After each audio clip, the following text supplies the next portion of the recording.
Hello, my name is Carla, and this is my interprofessional collaboration project. This is a 60-year-old female, full cold with no allergies, and she was admitted on May 15th for acute on chronic congestive heart failure. And she also has a history of chronic kidney disease, hypertension, hyperlipidemia, atrial fibrillation, diabetes mellitus type 2, and she has a BMI of 55. She was admitted due to shortness of breath, palpitations, and fluid retention in bilateral lower extremities. She had a chest x-ray done that showed mild pulmonary edema. She had an EKG done, which was atrial fibrillation, and she does take rivaroxaban at home. In the ED, she was placed on 2 liters per nasal cannula and she was given IV furosemide. She was on strict eyes and nose. She was on a 1.2 liter fluid restriction and she had generalized weakness. She was a standby assist. She used a front wheel walker for ambulation. She had +3 edema. However, when she came in, she had +4 edema in the lower extremities, and because of the edema, she had bilateral shin wounds, and wound care recommended dressing changes twice weekly.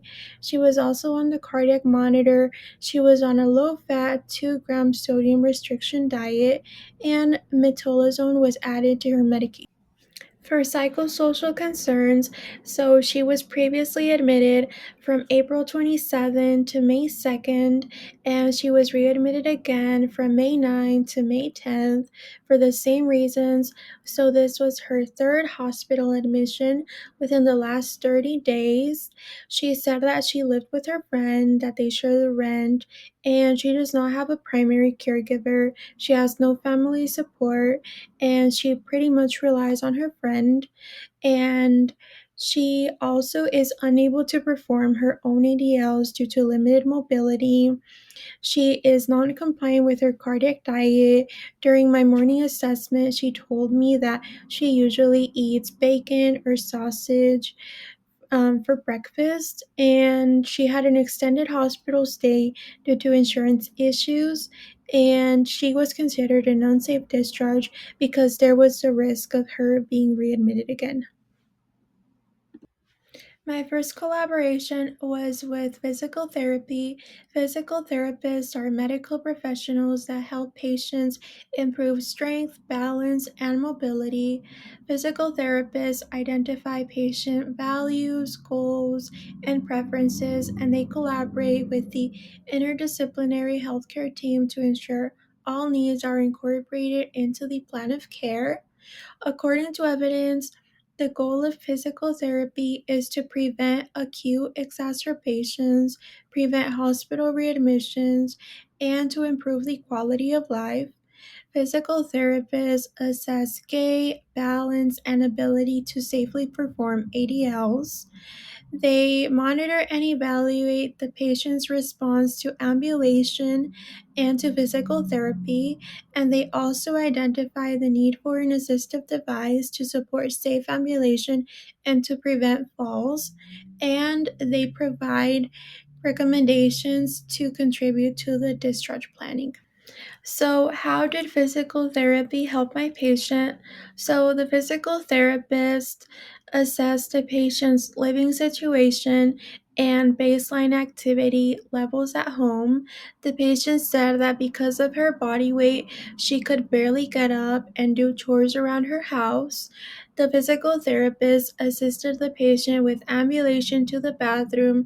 However, the patient was unable to tolerate the activity and used a bedside commode instead. The physical therapist noted that the patient had generalized weakness and got severely fatigued when ambulating more than 25 feet.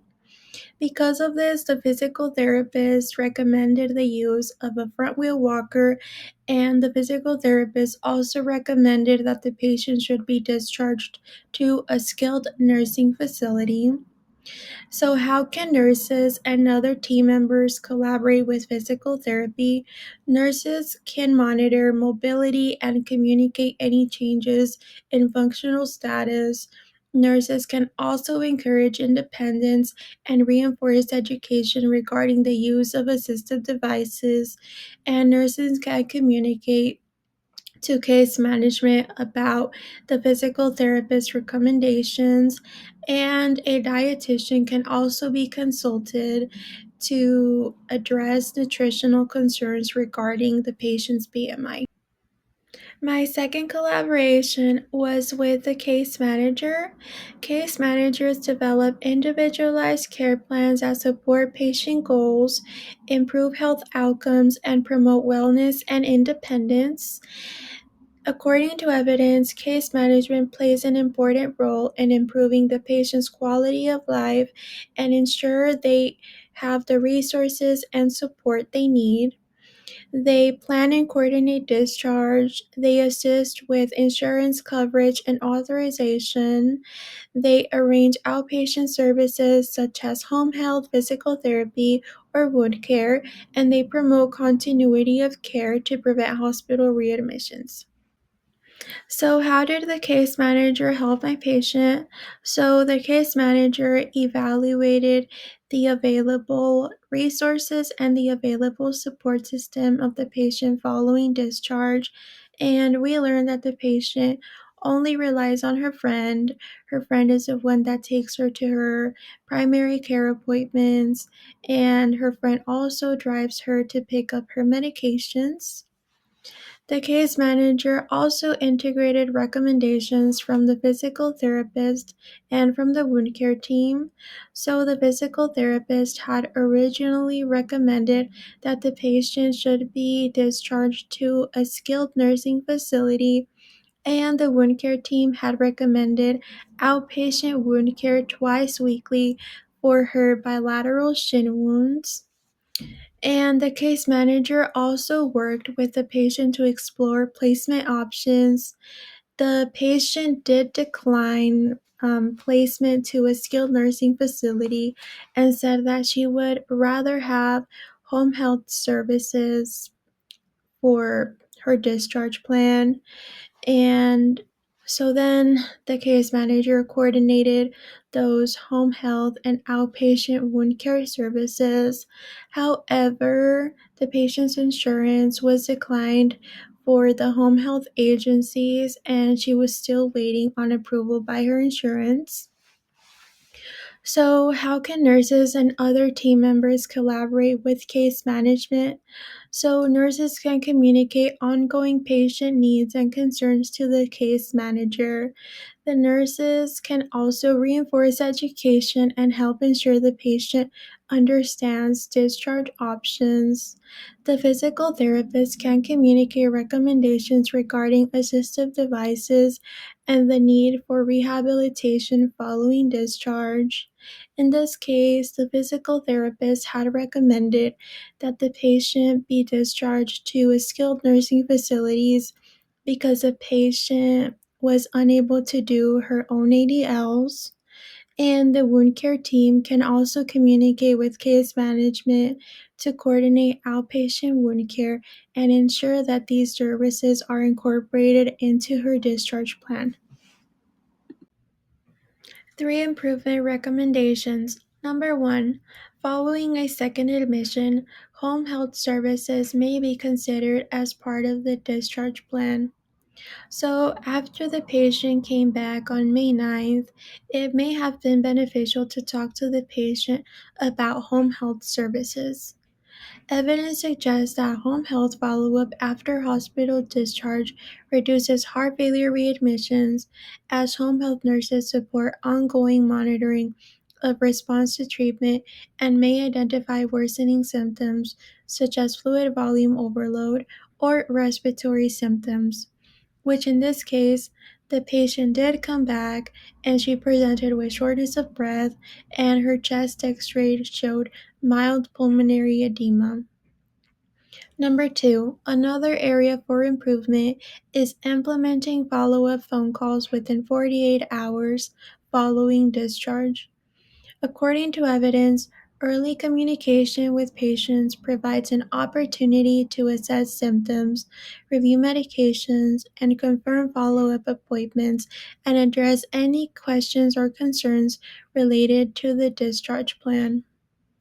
Number three, the patient could also be referred to a registered dietitian consult to receive education on a heart healthy diet. During the assessment, the patient reported inconsistency with her cardiac diet, which may also contribute to an exacerbation of her heart failure symptoms. She had told me that she usually eats bacon or sausage with scrambled eggs in the morning, so education was definitely needed there. I explained to her that sausage or bacon have high sodium contents. And research also suggests that dietary counseling is an important part of heart failure care. Education from a registered dietitian may help the patient choose healthier food options to better manage symptoms and overall improve prognosis outcomes.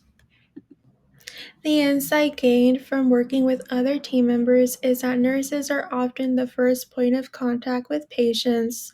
We play an important role in identifying changes in condition and patient needs. We should be able to complete a thorough psychosocial assessment to assess any barriers that may impact health outcomes. Effective communication of patient concerns to healthcare team is essential for early intervention and coordination of outpatient services. Identifying and reporting issues early can help prevent complications and prevent the incidence of a future hospital readmission. And lastly, each discipline contributes a unique perspective to the plan of care. No single healthcare provider can meet all the needs for a patient. Therefore, collaboration is essential for patient care. And these are my references.